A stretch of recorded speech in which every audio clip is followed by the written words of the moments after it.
નમસ્કાર. રખડતા પશુઓ અને ભૂંડ માટે એક મસ્ત રિઝલ્ટ મળ્યું છે, જે પશુપાલક જોડેથી આપણે જાણીશું.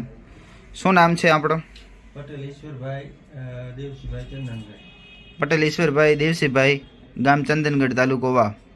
ઈશ્વરભાઈ, આ ભૂંડ ના આવે એના માટે તમે જે આ કીક દવા લેવા આવ્યા, આ કેટલી વખત લેવા આવ્યા અત્યારે? હું આ ત્રીજી વખત લેવા આવ્યો. મેં જુવારની અંદર ભૂંડનો ત્રાસ હતો, છંટકાવ કર્યો, એના પછી મેં ભૂંડ વાળ્યા નથી.